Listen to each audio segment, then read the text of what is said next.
نبينا محمد وعلى آله وأصحابه أجمعين. سبحانك لا علم لنا إلا ما علمتنا إنك أنت العليم الحكيم. رب اشرح لي صدري ويسر لي أمري واحلل عقدة من لساني يفقهوا قولي. Hadirin para jamaah rahimakumullah, alhamdulillah kita panjatkan rasa tasyakur kita kehadirat Allah atas segala nikmat yang telah dilimpahkan kepada kita semua.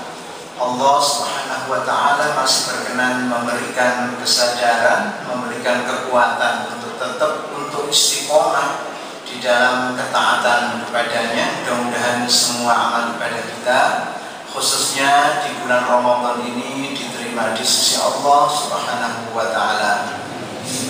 Hadirin, ajaran Islam adalah ajaran yang tidak saja memberikan manfaat atau maslahat kepada kaum muslimin, tapi juga memberikan manfaat atau maslahat kepada semua orang.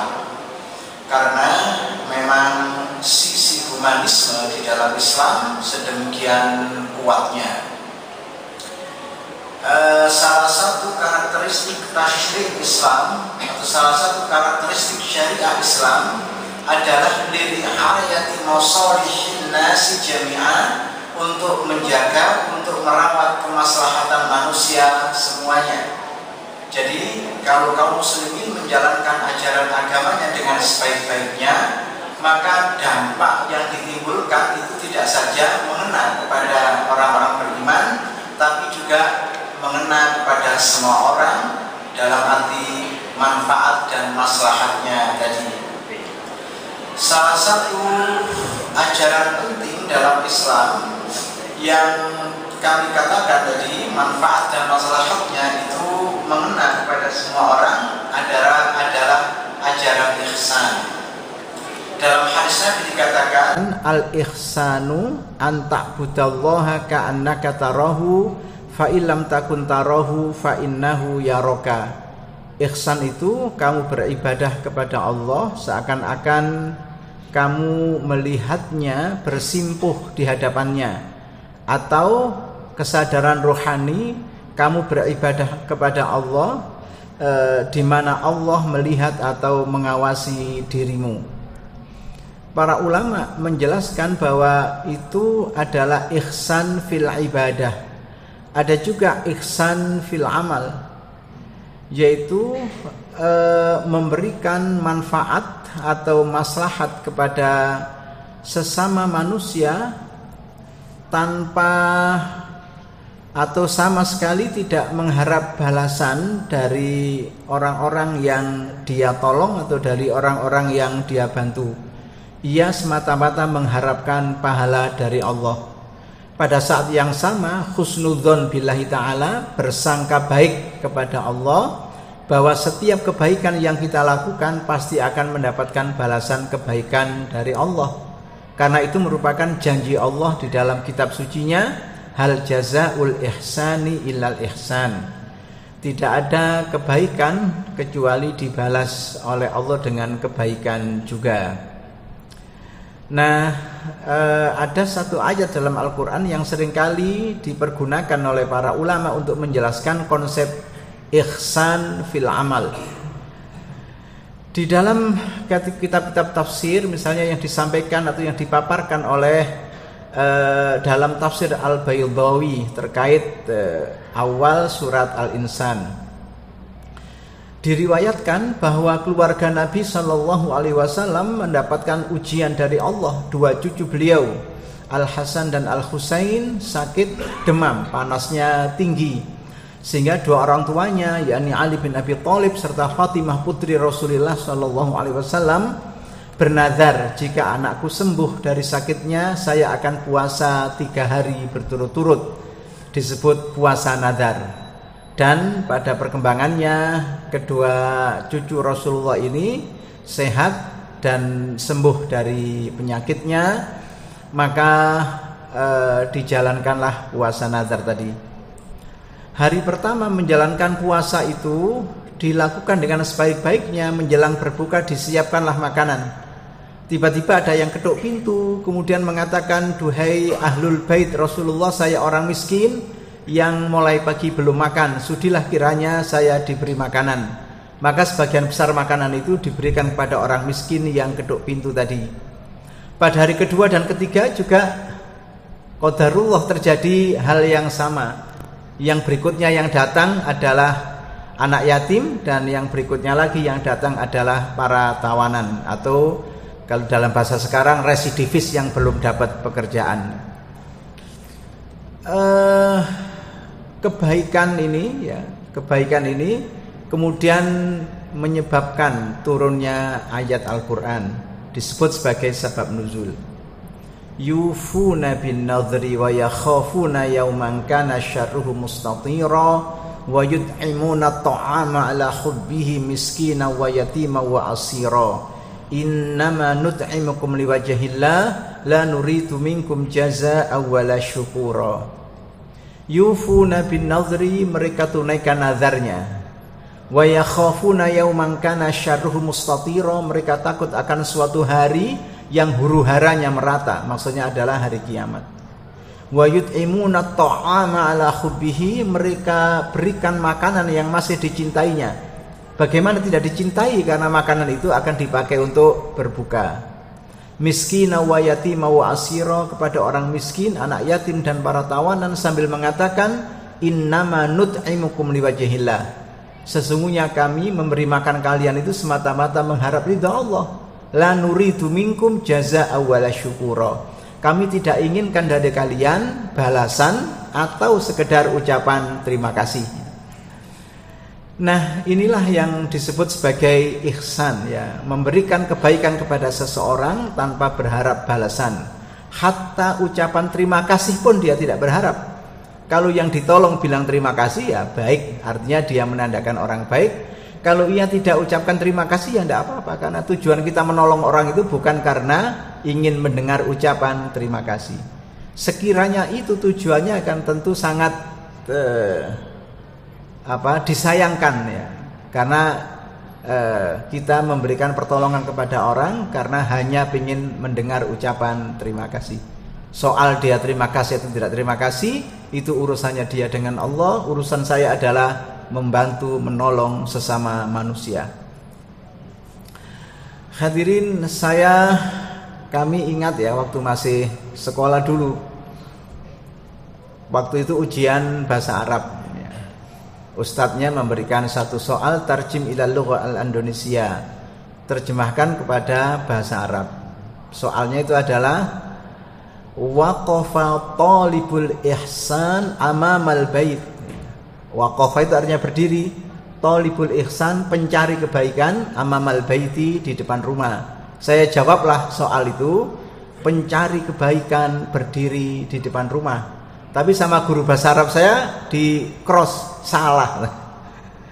Sehingga saya bertanya, Ustaz, kenapa salah? Iya, karena thalibul ihsan itu memang secara harfiah artinya adalah pencari kebaikan, tapi secara budaya itu artinya pengemis, orang yang minta-minta. Sehingga terjemahannya, pengemis itu berdiri di depan rumahnya. Jadi saya jadi ingat, kenapa sih pengemis itu disebut thalibul ihsan, pencari ihsan? Karena kalau orang ngasih dia sesuatu, biasanya ya sekedarnya yang kecil, itu kan tidak punya pikiran mudah-mudahan saya dibalas, mudah-mudahan saya mendapatkan ganti yang lebih baik, juga tidak ada, toh yang diberikan hanya sekedarnya. Nah, itulah yang disebut sebagai ihsan. Nabi SAW dalam sabdanya mengatakan, ittaqillaha haitsuma kunta wa atbi'is sayyi'atal hasanata tamkuha wa khaliqin nasa bi khuluqin hasanin. Nabi memberikan 3 nasihat dalam hadis itu. Pertama, bertakwalah kalian kepada Allah di mana saja kalian berada. Dalam ilmu akhlak itu adalah pelajaran tentang muraqabah. Apa muraqabah itu? Kesadaran rohani bahwa kita dalam pantauan Allah, bahwa kita dalam pengawasan Allah Subhanahu wa ta'ala. Yang kedua, wa'adbi'is sayyi'atal hasanata tamhuha. Tindak lanjutilah perbuatan buruk dengan perbuatan baik sebagai penghapusnya atau sebagai penebusnya. Ada satu pepatah mengatakan al-insan mahallul khata' wan nisyan. Manusia itu adalah tempat orang salah dan tempat orang lupa. Faktanya memang begitu, bahwa manusia itu tidak pernah lepas dari khilaf, dari salah, dari lupa. Justru disebut manusia itu, katanya pepatah tadi, karena ia lupa. Yusammal insanu linisyanihi. Disebut insan karena nisyan. Nisyan itu suka lupa. Nah, kalau kita mengalami seperti itu, mengalami khilaf, mengalami salah, kemudian melakukan satu perbuatan yang buruk, maka katanya Nabi, tindak lanjutilah dengan perbuatan baik, tindak lanjutilah dengan ketaatan kepada Allah sebagai gantinya atau sebagai penebusnya. Yang ketiga, Nabi mengatakan wa khaliqin nasa bi khuluqin hasanin. Berakhlaklah kepada sesama manusia dengan akhlak yang indah. Menarik sekali hadis itu ya. Menunjukkan sisi universalitas moral, universalitas akhlak dalam Islam. Karena Nabi tidak mengatakan wa khaliqil muslimin, wa khaliqil mu'minin, wa khaliqil arabiyyin. Berakhlaklah kepada sesama Islam, kepada sesama beriman, misalnya kepada sesama Arab. Tidak. Nabi mengatakan wa khaliqin nasa, berakhlaklah kepada semua manusia tanpa kecuali. Di situ ada makna yang kuat sekali terkait penghargaan dan penghormatan kepada sesama manusia. Sehingga universalitas ajaran akhlak di dalam Islam itu terbukti ya dalam sejarah kaum muslimin ketika menguasai atau menjadi penguasa di negara-negara yang majmuk. Misalnya kaum muslimin pernah berjaya bahkan membangun peradaban yang sangat spektakuler di wilayah Spanyol dan Portugal atau di wilayah Andalusia. Tidak main-main selama 8 abad. 8 abad itu lama, 800 tahun. Kita merdeka saja belum genap 100 tahun. Baru nanti 2045 umur kemerdekaan kita ini 100 tahun. Tapi kaum muslimin pernah jaya, pernah menjadi penguasa di wilayah Spanyol dan Portugal selama 800 tahun. Dan dapat dipastikan mayoritas penduduk di Spanyol dan Portugal itu beragama Islam. Sebelum kemudian kalah, redup dan memperoleh sebuah perlakuan yang sebaliknya yang disebut dengan inkuisisi. Pokoknya yang berbau Islam, yang berbau Arab harus dibumi hanguskan dari Spanyol dan Portugal. Tapi sekarang sudah mulai ada geliat dakwah di wilayah yang kita sampaikan tadi. Bahkan berbuat baik itu nyata disebutkan dalam Al-Quran, tidak hanya kepada orang yang beriman, kepada orang yang tidak beriman pun ihsan itu harus tetap dijalankan dengan baik. Misalnya ada kasus sebab nuzulnya, ada orang beriman yang punya orang tua yang masih musyrik. Orang tuanya menekan, memaksa anak-anaknya itu supaya tetap di dalam kesyirikan ya. Nah, kemudian anaknya menolak. Dan itu dibenarkan oleh Al-Quran. Menolak ajakan orang tua sekalipun, kalau ajakan itu menuju sesuatu yang tidak diridhoi oleh Allah, itu harus dilakukan. Tetapi jangan sampai kemudian hal itu berdampak pada kehilangan rasa hormat kepada orang tua. Wa in jahadaka ala an tusyrika bi ma laysa laka bihi ilmun fala tuti'huma wa sahibhuma fid dunya ma'rufa. Jika sekiranya dua orang tuamu memaksa-maksa kamu untuk syirik ya, maka janganlah kamu taat pada keduanya, tetapi pada saat yang sama perlakukanlah keduanya dengan perlakuan yang sebaik-baiknya. Itu Masya Allah luar biasa humanisme di dalam Islam, luar biasa penghormatan dan penghargaan Islam kepada kemanusiaan semesta.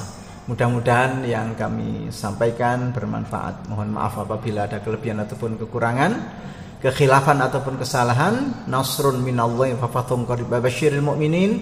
Wassalamu alaikum warahmatullahi wabarakatuh. Waalaikumsalam.